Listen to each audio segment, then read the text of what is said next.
Hello everyone, welcome to Basically Neda. I'm Neda, and in this video I'm going to review Assassin's Apprentice by Robin Hobb.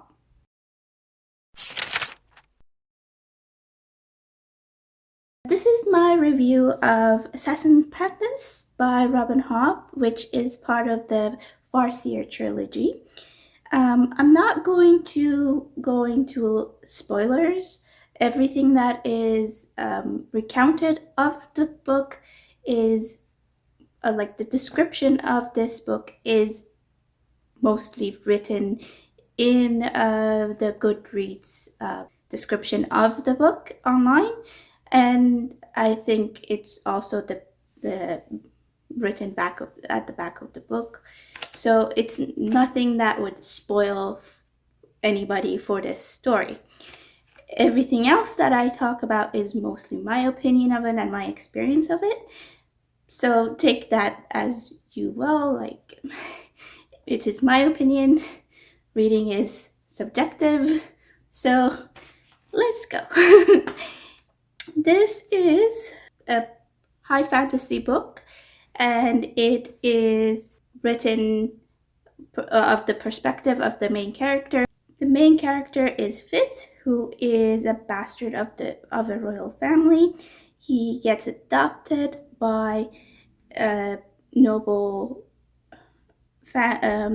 person, and he is sent to train to be an assassin.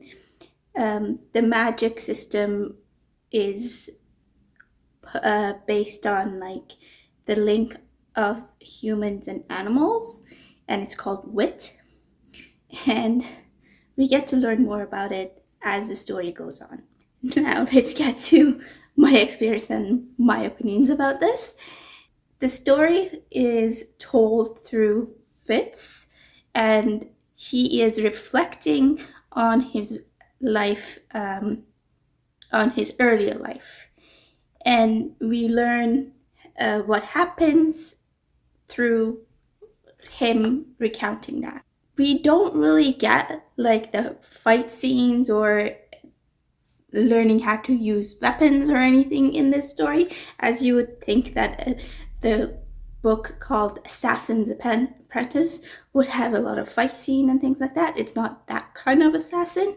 It is more political, and that is what's driving the plot of the story. And he's learning more politics than physical fights and those kind of things. It is very well written. There's a lot of beautiful writing, beautiful prose. It's like there's beautiful atmosphere, and the character development is very well done. Everything is done in a way that is supposed to build up the story. Like, I was invested in these characters. I was feeling all the emotions that these characters were feeling with every event that happened with them. It was more of just something that has to be done in order for the plot to move on, not something that is, oh, I need to put it because it's pretty and it has to be part of the story because I wanted to say it. Everything is done in a purpose, for a reason, to move the plot, to develop the characters, for the readers to understand these characters, to learn about the plot and why things are done. The description of atmosphere is done in a way that it was supposed to help the character move through that scene, and for us as a reader to understand where this character is going. Like, there's a building that he is going into, and it's a very big scene. I don't want to get into it, but that was necessary for us to understand and see what that scene is by the description of that atmosphere. And I think this book is very well done. It's not the kind of book like all the other books that I've read with character-driven. I've read many character-driven books that are written in a way that are not necessary, like telling about the emotions and atmosphere and food that are not helpful to the reader. It's just there. It's not doing anything for the plot. It's not doing anything for the character. Whereas in this book, everything, every single detail is written in a way that the character is being developed and the plot is being moved. And the reader is learning more about this world and this character and what is going to happen next. I think Robin Hobb has been writing this in the best possible way.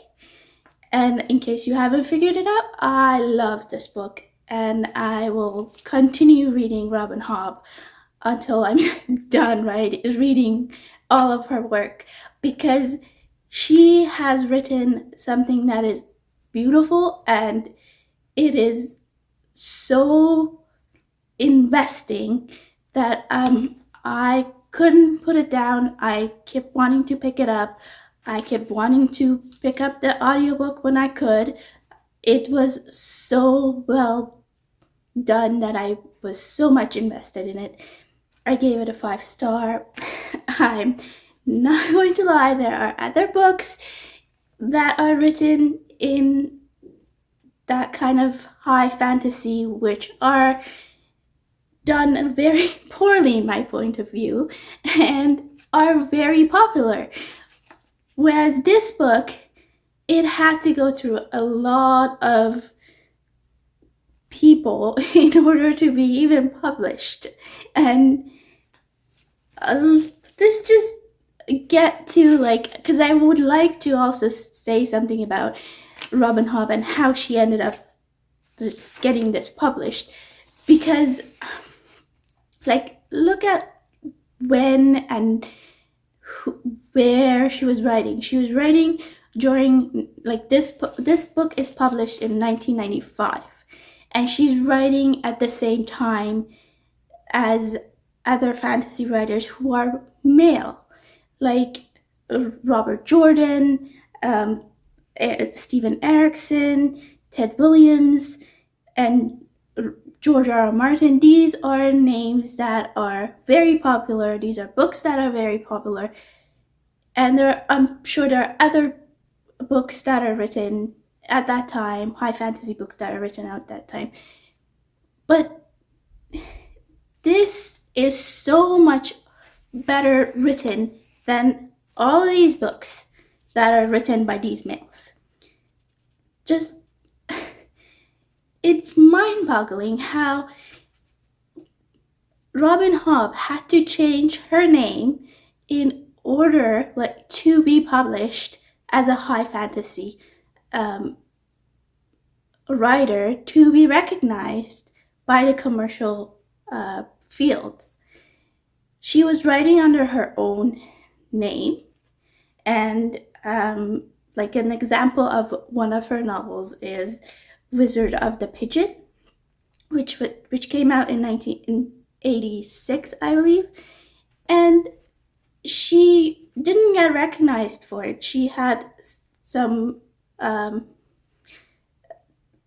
people going and promoting it, but she didn't get as much commercial recognition until she changed her name to a pen name, which is Robin Hobb now. And it's mind-boggling that she had to change her name into a pseudonym that is gender neutral for people to pick up a high fantasy that is written very well. And it's just, my head is spinning around this, because if you're a male, you can get published because you are male and you can write your fantasy novels during that time. Whereas, like, a female who writes this very well done book, and she gets not as much recognition as these other people. I have read Eye of the World. I have read A Game of Thrones. I have read the Dragonbone Chair. None of them, in my opinion, come as far as Assassin's Apprentice. There's multiple things that are wrong with these other books, where I'm not saying they're bad, I'm saying they had so much potential, that's why they got published, whereas this book had to be written in a way that the society would actually pick it up. The author had to change her name, and she had to be really, really good at her writing in order to be seen as a great writer. So, yeah, I'm going to pick up all of her work as much as I can. I enjoy her writing, and yeah, I'm sorry if I offended anybody. This is my opinion, my experience, and just remember that reading is a subjective thing that we all do. Reading is more about your opinion and your feelings and your taste in what you want to read. So please be nice to other people if they're commenting about it. People are allowed to have their own opinion. So let me know if you liked this and what you think about this book, if you have read it, and what you think about it, and down in the comments. And thank you for watching. If you like this kind of video, please give it a thumbs up and subscribe, and I will see you in the next one. Bye.